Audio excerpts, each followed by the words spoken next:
Welcome to a very slow and lazy Sunday. I don't know what in the YouTube magic this is, but we're starting this video with yet another 5-star. And this time it's for the non-fiction list, and that is Why Fish Don't Exist by Lulu Miller. The whole title is A Story of Loss, Love and the Hidden Order of Life. I did not think I would love this as much. Yes, it is partly historical, which is always a good sign for me, but this book is about so much more than the scientist that Lulu Miller is researching and is fascinated by, who collects and names fish, and at some point all his entire fish collection gets destroyed. This was supposed to be about his resilience in how he moved on from that happening, because it's like seeing your life's work destroyed. And it is about getting to know this scientist better, especially the darker side of both his science and him as a person. And gosh, did I love this. This was so engaging and enthralling. The things that she discovers are shocking and nauseating. And I'm not gonna mention anything about that because I feel like it's so much added value to discover that yourself. It's kind of reminding me of having these national heroes that are always very praised, that are part of history lessons, that have this statue, and then we discover more about these so-called heroes and people want the statue to be taken down. That to me felt like what this book was, but then a metaphorical statue. The scientist that is called, oh gosh, it is an American scientist that partly started the University of Stanford. This book also showed a few quotes about the way Stanford portrays their first, I think, president of the university. Not very nuanced. A little bit problematic, especially once you see the effects of who this person is and what he has done. And yes, I'm gonna stay super vague because I think you need to read this yourself. It gave me an interest for science, which is not an inclination I often have. I love that about this book. It combines evolution with nature, with the ocean, with psychology, and I thought it was just so clever, especially the way that this book is built. I thought was absolute perfection for me as a reader. It worked really well for me. I could see people being a bit ambivalent towards this writing, giving it 3 stars because it's not really for them, but this worked so well for me, where I get to see the personal and emotional journey of the writer. So it has a little bit of memoir parts. Then the writer makes links between the scientist or the person they are discovering, they are researching, and we have this big existential question of, well, why fish don't exist, but it's so much more beyond that. All of this happens in 200 pages. I cannot recommend this book enough. It reminded me a lot about one of my favorite non-fictions of last year, which was written by Nell Stevens. It's Mrs. Gaskell and Me, which also has these 2 lines of part memoir and part researching another person, which apparently I love. I now know this about myself, but yeah. Love this. 5 stars. Favorite of the non-fiction list so far. Also, just giving you a quick taste. If you're not sure if you need an extra motivation, then I will give you a little snippet of the illustrations you can expect in this book, which are gorgeous. And then for the fiction list by Karen Jennings, which I also thought was really good and really messed up. We follow Deidre van Deventer. He lives in South Africa during a drought in the future in 2028. I think it was partly based on a drought that was in South Africa in 2018. I think Deidre has a lot of mental health issues where she's not able to take care of herself, and it's very reflected with her environment, with the drought, with the other people that she connects with. And there's such a difficult relationship with her family that at some point gets woven into a mystery where she discovers more about what has happened in her family in the past. It's a very short novel. I do have it physically, but it's downstairs and I'm too lazy to go get it. I think it was only around 150 pages long. It could have been longer for me, but I feel like it was also fine. But I would also have liked to see a little bit more of the characters, so to have an extra 50 pages to discover more about the characters. Family dynamics was so important in this book, even though we barely get to see Deidre's family, but we see the way that she was raised within her family, how that affects her now. And this is like a perfect example of an unlikable character that behaves incredibly unlikable, but in a way that you feel a lot of sympathy for her because you know what her past was like. But then again, it cannot be an excuse for the way that she behaves now. This is the kind of character that could have had 2 completely different books. One book where she is portrayed as a victim and the other book where she is portrayed as a villain. And this book did both, which I thought was so clever, because even though there are some things in her past that might make you want to feel sympathy for her, the way she behaves now is so selfish and so mind-blowingly annoying that you just cannot feel sympathy for her, even though there are a lot of parts of her character that would invoke sympathy in a lot of readers. I found that so clever. It is a perfect way to write an unlikable character because she has so much reason and motivation, but that's never still reason to be a bad person. So I thought this was just so well written. It was quite disturbing and disgusting at parts. I felt like it was necessary to reflect the horrendous situation in South Africa when it comes to race. This was the kind of book where feminism and race come together, are in contrast with each other, and how that is explored in quite an intelligent and also very literary way. So I thought it was quite a good book. I gave it 4 stars somehow. It was also very readable, but it didn't really give me 5-star feeling. I don't really think I will remember this book for a very long time. I'd not be surprised if this made it to shortlist, but I don't think this could be my winner, especially when I compare it to Nesting, which is still my winner so far. I just started listening to another book that made it on a shortlist for nonfiction, which is 1,000 Threads. I put 4 fiction books on my April CBR from the long list, and I asked you on Instagram which one I should pick, and you said I should read A Little Trickerie. So that's what I'm going to do for the rest of this very lazy Sunday.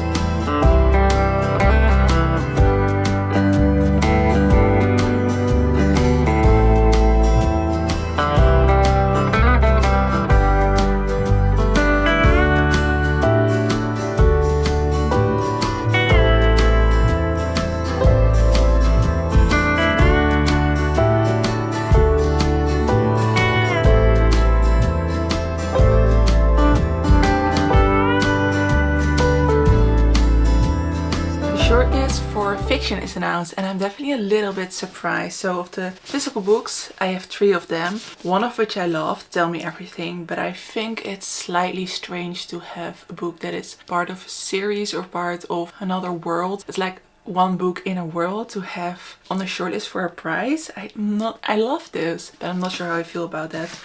These 2 I'm very surprised about, especially because neither of them has gotten very good reviews. Haven't read either of them, so maybe I'll love it. I don't think I'll love this though, because people say that it's a bit pretentious when it comes to art, and that's one of my biggest icks. A comment on fundamentally is that the comedy doesn't really come off very well at all times, which I usually do get along with funny books, so I have higher hopes for this than I have for this. And the Persians, I don't think I discussed in this video, but in the video before this, I didn't really love. The Safekeep, I have ordered, it's not in yet. I am really excited for it. I did expect that one to make the shortlist, so I wasn't surprised about that one. All Fours is another one that I think just made it on the list because it's a well-known name, but I've also not heard the best reviews for that one. So I'm a bit surprised that a lot of books that got mediocre reviews made it to the shortlist. And Nesting, excuse me, I know I've not read much from the long list, but Nesting was my winner so far, and I feel like everyone really appreciate that book. So why just I don't get it.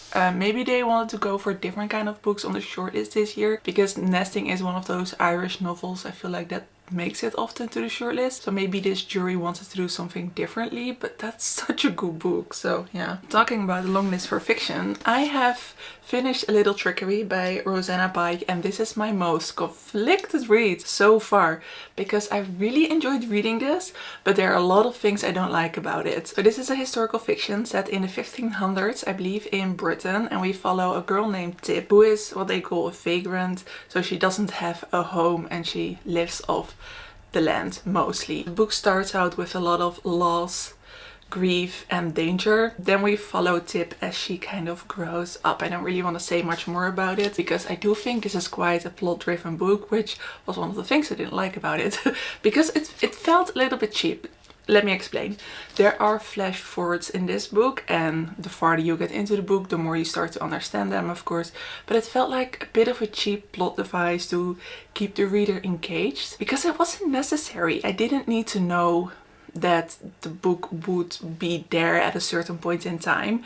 I think if we had focused more on Tip and her character development, this book would have been more for me. We follow this book from Tip's POV, and Tip is, I mean, consciously she is a lower class person and she doesn't have the schooling or the language that I think most people that we read from have, like most characters would have. So she invents words for certain things, which I did find quite entertaining. I do think it was a little bit overdone, but then again I do appreciate that an author tries to imagine the language and the life of someone who is completely forgotten in history. There are probably no documents about Tip and about someone like Tip because her mother was a vagrant as well, so she probably doesn't have a birth certificate or anything like that. It is very interesting to use those kind of characters and write from their perspective, but language wise I think it was a little bit overdone. I think this book relied too heavy on the plot, but then again I really liked Tip and I loved especially the side characters. There were some amazing side characters in here, which I will not name any names because they all come into her life as a bit of surprises. I would recommend reading this. I gave it 4 stars, but again, I enjoyed reading it, but there are so many things I don't like about it. Another thing that I found incredibly annoying and unnecessary was the fat phobia in this book. I really hate it when authors use physical appearance as a way to villainize someone, and the way that Tip looks is used as, oh, be careful with my words because I don't want to, because it could be spoilery, but the way she looks is used as something very positive in this book, and the way other people look, and especially characters that are not supposed to be liked, they're all fat. And I'm like, why do we need to do this? Like, why are all evil characters like fat? I don't think authors realize that they feed into this problematic idea that fat equals evil, and it was so present and annoying in this book. But I felt like this author is definitely not fat themselves and they don't really get what they're doing, and it's so unnecessary. And I'm like, oh come on, be a little bit aware of the world around you and the effects your words have. So yeah, I feel like I'm kind of ranting about this book, but at the same time I liked it. So honestly, I do not know what to do with this book, and somehow I would recommend reading it, and I'm glad I read it. But just be aware of all the things that I said and take it maybe with a grain of salt. This is very much my personal opinion on this book. I read a book that has now made it to the shortlist for non-fiction, and that is 1,000 Threads by Nana Sherry, who I thought was British. I think she has lived in Britain for a few decades, but she is Swedish. Nana Sherry is a singer mostly, but I would just call her an artist, a creative, and that is where so much of this book is about. And I found just the beauty and the kindness with which she speaks about the people who raised her quite incredible, because she had one wild life. Her parents took her all over the world. They mixed their personal life with their creative life. There were issues of mental health issues, there were issues of addiction. She all views it with honesty. It's a very honest memoir, but also with such love and beauty for the people who raised her, not just her parents, also extended family and people who were not family. And I found that so beautiful, because I think her parents were definitely, she doesn't use that word, but if you look at the photos you would instantly think hippies, but let's say artists and creatives. And I think like so often these people are portrayed as irresponsible and terrible parents, and I feel like maybe a lot of them were, like, what do I know, but the way that Nana Sherry writes about especially her mother I found so beautiful and appreciative. And then I think when we get into her later life, when she starts to become a mother herself, everything does get a little bit darker and more twisted, and she becomes more honest about herself as well. But reading about her childhood and about her mother's creativity really made me think of some parts of my own childhood. My mother is also a creative. I think like during that time, like I don't want to be nostalgic about the 80s and the 90s, and she grew up in the 60s and 70s, but there was definitely a certain slowness when it came to creativity, and I feel like capitalism was, especially for that part of society or for people who lived with those ideas, a much lesser part. I feel money always matters, of course, but it's a different way of living than creatives I think are allowed to live now.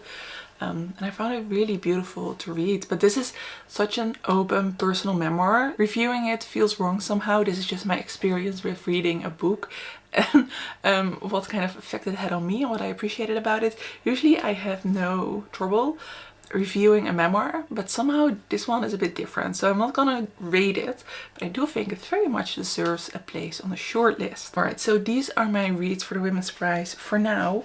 Next up I am going to read, or I already started, The Dream Hotel, and I started Amma, which neither of which I am very much enjoying so far, but I'm only a few chapters in. Or like I'm 2 chapters in of Amma and 3 of The Dream Hotel, so a lot of things can still happen. Thank you so much for watching this video. I hope you had fun. If you're also reading the Women's Prize, let me know what you think of the shortlist so far. I hope you have a lovely, lovely day or evening, and I hope to see you in another video. Doei!